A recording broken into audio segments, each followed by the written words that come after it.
Good morning and welcome to this week's episode of Superior Angling Season 4.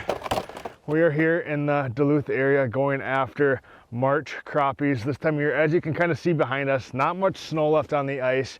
This is the time that I love to crappie fish. We're here with Jake. You've been putting the smackdown on some of these fish. Yeah, it's been a pretty good bite. We've been getting into them. It's kind of your standard basin bite. We've been drilling a lot of holes. The key's been hole hopping and searching to try to stay on the school. We've been getting them about 25 feet down with tungsten jigs and plastics. Perfect. Now this time of year on a lot of these local Duluth lakes, a lot of them are reservoirs, they drain the water out of them. So it's all about finding the basin, finding these deep pockets of water. Even like a Boulder Lake, for instance, which is not what we're on, but it comes into play. You're trying to find the deepest water in the lakes. A lot of that is so shallow. You're trying to get over these basin areas. You know, this time of year, you know, the crappies haven't really migrated to shallow yet to spawn. They're still out deep over these basins. Just look on the maps and find the deepest parts of these lakes, drill a ton of holes, and a lot of times you're going to find crappies. So like Jake said, you know, basin, like, you know, these fish are suspended. I love fishing suspended crappies because you drill a ton of holes. And I mean, we got the G2s here ready to go. We're going to drill, I don't know, 100, 150, 200 holes today. That's not uncommon, but just pop a bunch of holes and these fish just roam around in the basin suspended, and they're probably coming through in waves for you, aren't they? Yep, they'll come through in about every half hour or so if you stay put. So that's why we try to kind of stay mobile and try to stay on top of the school. Perfect. Awesome. We got the augers ready. We're going to get the rods ready and hopefully put some beautiful crappies on the ice on this gorgeous March day.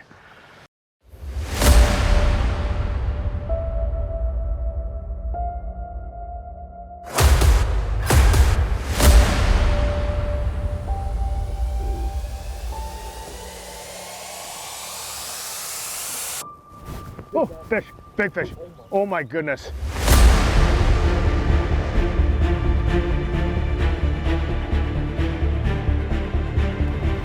Yeah.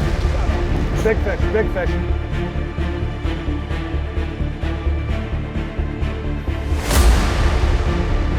Now that's a sweet October muskie. Fish, fish, fish, fish, fish.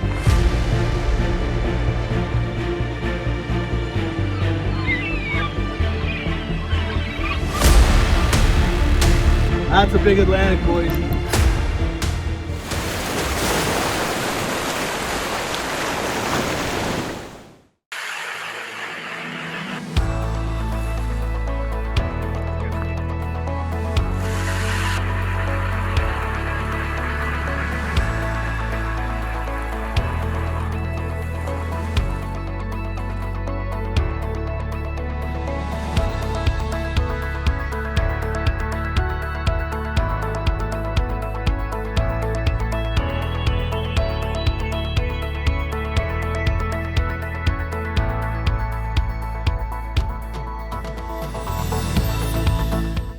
All right, so in terms of what gear we're going to be using today, we kind of have two styles of rods. We have one is the tungsten tamer and the other is the pan finesse. So both are St. Croix rods, CCI of their custom lineup.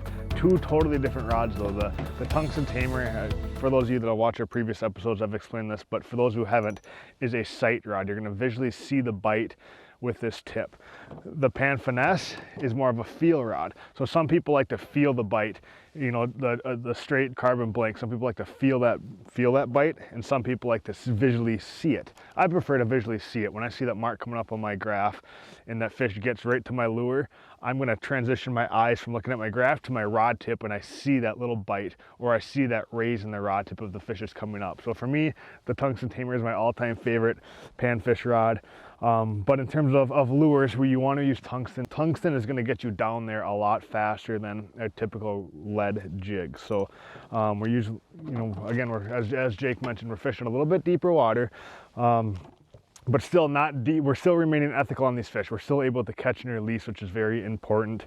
You know, we may keep a few for a fish fry, but we're gonna primarily be out here catch and release. So, you know, 20, 25 feet, that is okay catching crappies to catch and release, although we're gonna take them up kind of slower if we can, just to improve their release rates. But, you know, small little tungsten jigs like we have here We're just gonna tip these with the plastic. We have a variety of colored plastics. Red is always good, white's always good, chartreuse is good. You know, it's never really too technical, but I kind of like a contrasting tungsten jig head to the plastic color. So a pink head to a white body, or a red head to a chartreuse body. You know, just contrasting colors is what I prefer. But got a variety of tungsten here, a bunch of plastics. Got our rods ready to go, our holes drilled. Let's get after them. When we care about something, it shows. To help protect these things, call on the knowledge and experience of a local independent insurance agent that you know and trust. Some things we just can't afford to lose, and that is why we exist, because the worst brings out our best. Holden Insurance, Duluth and Superior.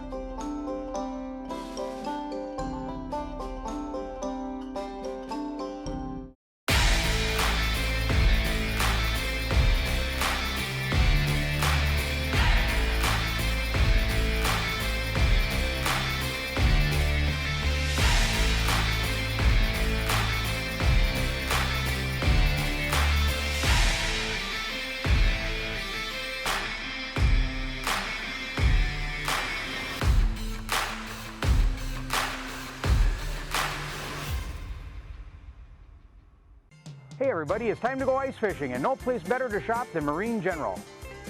Ice tents, augers, fish finders and underwater cameras, rods and combos, boots, gloves, jackets and bibs. And the best prices anywhere. Marine General, London Road in Duluth. Come on into Marine General and get outdoors with us. This winter, take charge on the ice with the Phantom Lures Budzo. Available in 3 sizes, ranging from 1/5 to 3/8 ounce. The Budzo is ideal for every fishing scenario. With its internal rattle and 12 vibrant fish-catching colors, this lure is sure to be your top bait on the ice. Ideal for big walleyes in the shallows, aggressive trout out deep, and slab-sized crappies in the basin. The Budzo is a proven fish-catching machine. Check them out online at phantomlures.com or in-store at Marine General in Duluth today.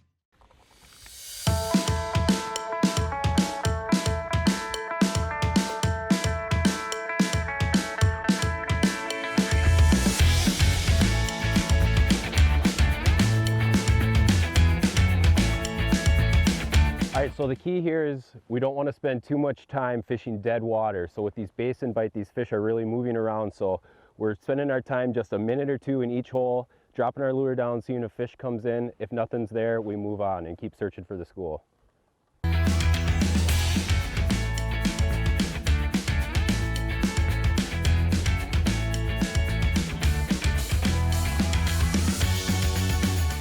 Fish on. How'd that one hit? Well, I just got to this hole and there's nothing on the markham at all. And I just dropped my jig down. Before I even got halfway to the bottom, he showed up. He's suspended probably 5 or 6 feet, and he didn't hesitate at all. He came right up. Just smacked it? 10 feet. Nice. No work in this one. Nice crappie. Not a bad start to the day. Absolutely. That one's probably about 10, maybe 11 inches. That's pretty close to the average size we've been getting out here. We've been getting anything up to 13, and the average size I would say is right in this 10 to 11 inch range. So that's right on par with what we've been seeing.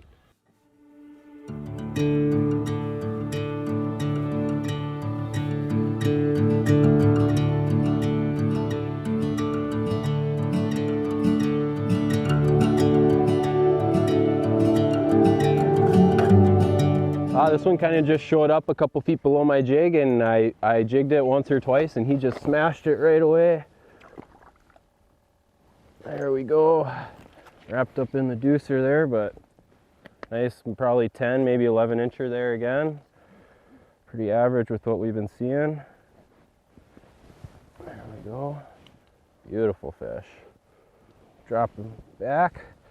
So this is what I've been using here. This is a clam drop kick jig with a little plastic tail on there. You can see this guy beat it up pretty good, but usually these plastics will get me maybe 7, 8 fish a piece, which is really nice. So especially for this late ice, don't have to mess around with minnow heads or any of the live bait. So it's kind of nice. We have 3 guys out here today, Jake, Cody, and myself. So we're kind of able to spread out a little bit and cover this basin of the lake. But again, it's all about location this time of year. And yes, there's probably some crappies up in shallow, you know, shallow weeds and whatnot, but the bite that we're most comfortable and most familiar with this time of year is the basin bite. And to me, it's the most fun.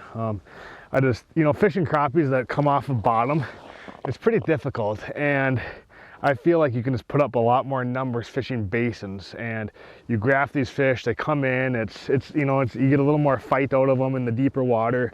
However, you know, still remaining ethical on a catch and release mentality. Basin crappies are one of my favorite things to do in the springtime. It's, you know, it's warm. Like this time of year, you get a suntan out here. All the snow stops or starts melting. As you can see, it's pretty much glare ice now. So that's kind of your main signal for, you know, when that spring basin bite is going to pick up, is when all that snow leaves. You know, the days get longer, the weather gets warmer. You know, those days where you have to bring sunscreen out on the ice with you. That's when the basin crappie bite is going good. So.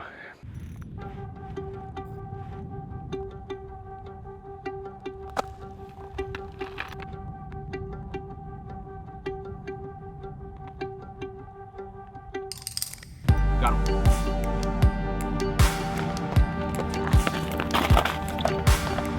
That one hit it pretty good. Yeah, he raced up from a bunch of others and smacked it pretty good.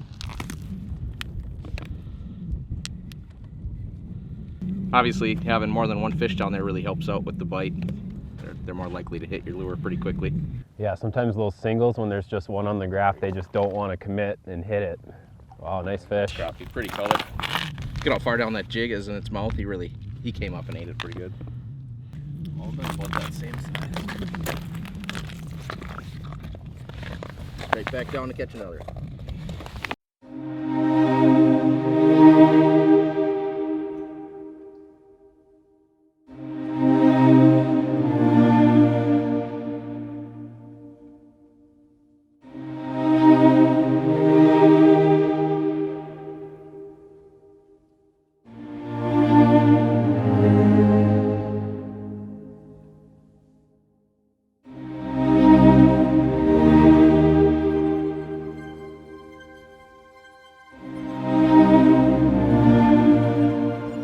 Oh, how deep are I'm still in that basin here. I've been popping a lot of holes, moving around quite a bit.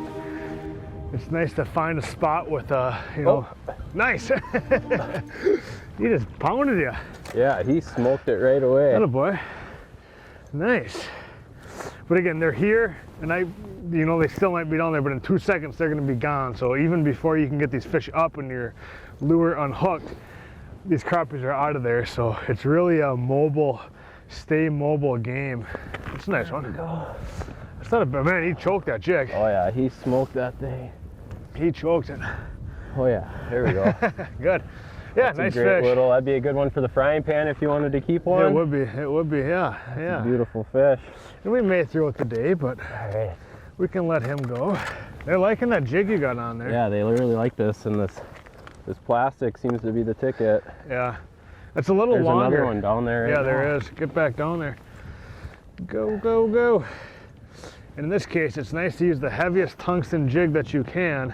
Man, that's a big mark on the mark That might here. be two of them. Let's go, go, go. You might have a chance at this fish. Yeah. It's still right on the markham. That's why this tungsten is so key to get down there a lot faster than just your standard lead jig. Yep, yep. But yeah, that's the whole premise of this is, you know, tungsten's very popular, but it's even more imperative in deep water. Just to, you know, you're hopping holes, you put your transducer down, you see a fish, you need to get down to that fish as soon as possible. And crappies, you want to use a smaller lure, so using this irregular lead head crappie jig, you're never going to get down there in time. The fish are going to be gone. Unfortunately, this fish swam away. Oh, he just popped up. There one. But again, ooh, he's coming up at you. You're gonna get nailed. Right there. Nice. Atta boy. I'll just be like hole driller / netman today. Yeah. Just there for the support. That's fun.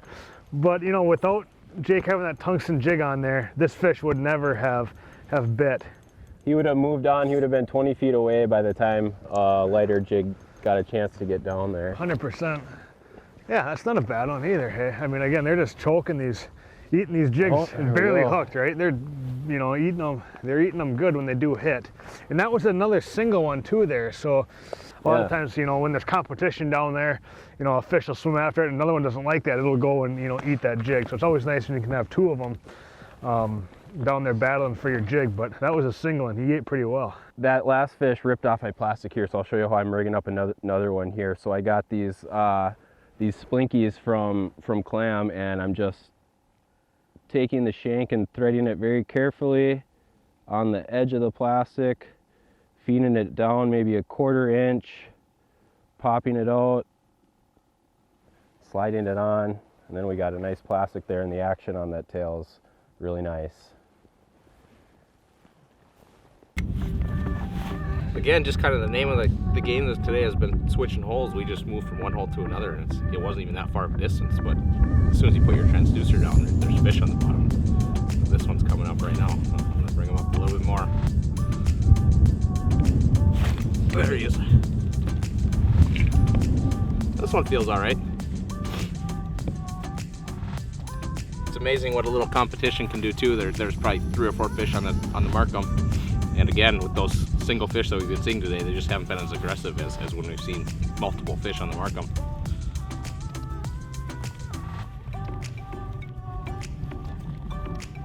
There he is. Oh, that's another nice one. Well, as you take a look at this crappie, you can kind of see his eyes are bulged out a little bit. He was a little bit lower in the water column and maybe brought him up a little too quickly. And sometimes that happens with fish, you just can't help it. And we're just gonna go ahead and keep this one for dinner today. And a lot of the fish today we've caught have been able to be released, and they've released well, but this one we're not going to take a chance with it. I'm using this pink and white jig. It's just got a little white tail on it. It seems to be a ticket today. This fish have been hitting it pretty aggressively. It's working well.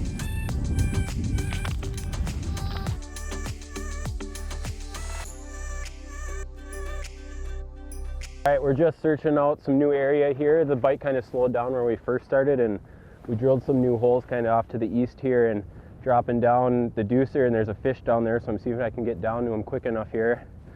There he is, he's coming right up. Yep, there might be another one down there too, so maybe the school just moved off to the side here. Feels like a good one. Oh yeah, look at that. Another in that 10 to 11 inch range here, and he smashed it. This week's health tip is brought to you by St. Luke's, the patient above all else. Hi, I'm Dan Freeman. I'm one of the emergency medicine doctors at St. Luke's. Today I want to talk to you about heat-related illness. Being that we don't get a lot of hot days in the summer Minnesota, it's not super common, but we are a little more susceptible to it because of all the humidity that we get with our heat. Most importantly, to prevent heat-related illness is to be well hydrated.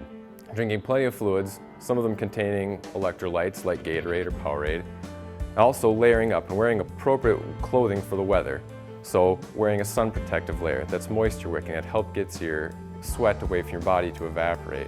Wearing a hat that does the same thing but also shields your head from absorbing extra heat. If you start to feel like you're getting too warm, you need to take steps to cool yourself down. This may seem self-explanatory, but truly it's not. First, the most important thing is to get out of the heat, whether that's getting into an air-conditioned truck, or sitting in the shade of a tree, or going into your house. That's the first step. After that, it's removing those layers of clothing that have your sweat absorbed into them, and then potentially putting something cool on your head, like a rag or an ice pack. The best thing to do is to sit down in front of a fan and allow the air to blow across your skin and take away your excess heat. If you are with someone and they're experiencing a heat-related illness and they have symptoms like confusion, they're not acting appropriately, they seem to be minimally responsive, you need to bring them to the ER right away, where we can help cool them further and make sure there's not something else going on. And that's this week's health tip, brought to you by St. Luke's. Now through March 29th, take advantage of rebates up to $3,000 on select Lund boats from RJ Sport & Cycle located in Duluth. We sell everything from fiberglass Thais and Pro Vs, perfect for the big water and space for the family, to tillers, side consoles, pontoons, and much more. Our friendly and knowledgeable sales staff is here to answer all your questions and to help get you into your next Lund boat. Visit us in-store or online at rjsportandcycle.com today. Protect your investments this winter with an enclosed trailer from Wittes Trailer Sales, located in Esco. We also sell cargo trailers, utility trailers, snowmobile trailers, and much more. Did you know we stock a full line of Heinecker snowplows? While you're here, shop the largest selection of Mahindra tractors in the area. Don't forget about our service center, ready to tackle jobs of any size. Wittes Trailer Sales in Esco, where customers become friends. Hey everybody, it's time to go ice fishing, and no place better to shop than Marine General. Ice tents, augers, fish finders and underwater cameras, rods and combos, boots, gloves, jackets and bibs. And the best prices anywhere. Marine General, London Road in Duluth. Come on into Marine General and get outdoors with us. Let's go fish. I grabbed one as soon as I got here. I got over and set up the cameras. Ooh, there's one coming up at it. Drop down, drop down, drop down. There it is. Nice. Sweet. But that's what it takes, is just moving around. You know, it's easy to think about you're just gonna set up your house and sit inside with the heater, and yes, it's March, but we have some wind right now and it is kind of chilly on the hands. This feels like a good one. But it's just kind of, in our mind, it pays us to jump around. You know, it's all kind of a style of fishing that you're used to and comfortable with, but for us, there he is. Yeah, that's a good one. It's a nice crappie. They're just inhaling these jigs. I mean, you lose sight of them even, which is good to see that they're aggressive when they do come in to want to eat. That's a heck of a crappie there. We might go ahead and add that one to the dinner menu, but you know, that's a good healthy fish. But again, just kind of a pink jig head contrasted with a white plastic. So a pink tungsten, white plastic. You know, that's kind of my go-to day in and day out. If they're not going to hit that, if you have one or two fish come and turn away at that, I'm going to switch it up. Maybe try a white head and a pink or red plastic. You know, red is always a great color, red and pink, but I kind of like how that white contrasts with it there. Get down there, there's a fish, Oh, the wind is blowing my line. Oh yeah, he's coming. Got him. That's what, oh, this one's digging. That's why it pays to just jump around. Right before this, I checked, I don't know, 15, 20 holes and nothing. I get here, I see fish, I drop tungsten down on them, and it's fish on. There, that's a good one. Look at that crappie. That there, guys, is an awesome local Duluth crappie. We're gonna get this one back. You know, that first ice around Duluth, you know, your fish lake, your boulder, your island, you know, you can usually find some crappies, especially on Fish Lake. But, you know, come January, February, and into early March, pan fishing really slows down. You know, those fish, you know, see a lot of pressure. You know, lake conditions can get tough. And then, you know, not many people fish for them. But come, you know, middle of March, like it is now, it really turns back on again, and it's almost as good as it was early season. And you know, early season kind of takes place in shallower water. Right now it's deep, so you know, still very, very good fishing to be had just in deeper water.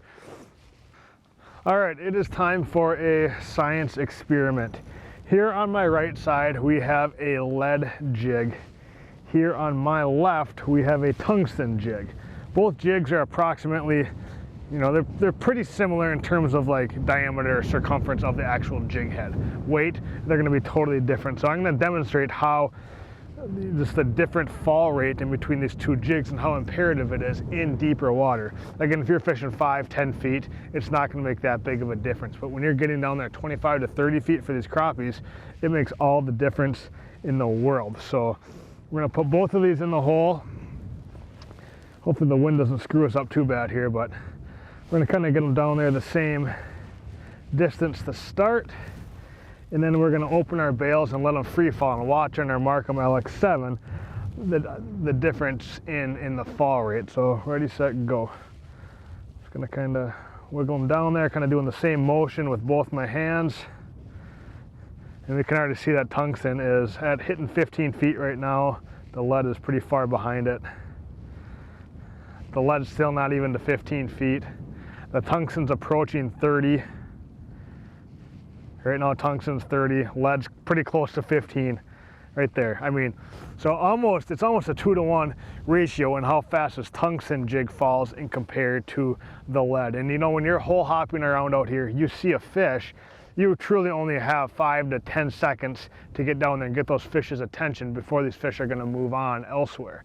So in that situation, you know, every second is valuable, and I will definitely take a tungsten over lead any day of the week when fishing out here in the basin. And again, you can even get away with a smaller size tungsten too. So, you know, if these fish are being really finicky, which they're not today, they're hitting us pretty well. But if they are off or they are finicky, you can get away with a tiny little jig head that still weighs a significant amount to fall down. So, you know, tungsten, we're huge advocates of it. It's something to add to your arsenal if you haven't already. And I know it's been around a while, but you can just not overemphasize the importance or the, you know, the sheer productivity of a tungsten jig in today's day and age.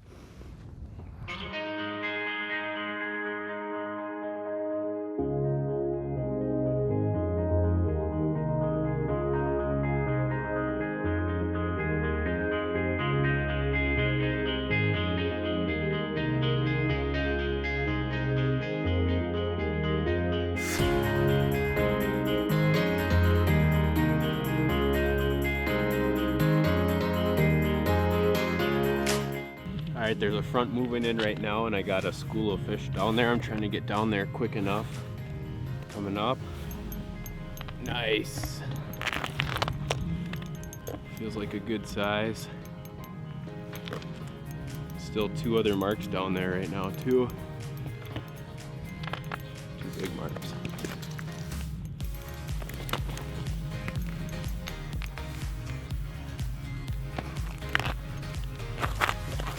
There we go, right there. Look at that, choked down right in the roof of the mouth. Beautiful fish. All right, well, I've never quite seen a system come in and shut down a basin crappie bite like this, but I will put nothing past this winter because it seems like the whole winter ice fishing has just kind of been off. The fishes have not acted a bit like they normally do. So it's been a lot of hard work this winter. You know, just to even just get a single ice show done has been a lot of work. So we're fortunate to have the morning that we did, a lot of action up until that 1 o'clock hour, and then it just completely died. I mean, Jake plucked off that one maybe a half hour ago, but that's been the only sign of life here in the evening hours, which is typically good. But behind me here from the west, there's a boat, I don't know, a system coming in that's going to drop a couple inches of snow. So that's kind of really shut these fish down. We're not even seeing them in the basin, so presumably they've moved up into shallower for whatever reason. I don't know, but we're walking around. Jake has his Fitbit on. He's got about 14,000 steps on already. So, you know, we've put a lot of steps in on the ice, and we just have not been seeing these fish anywhere. So, but that's what you take. You give and take, and you know, we're happy with how we did right away this morning. So, thank you guys for watching. We'll see you next time.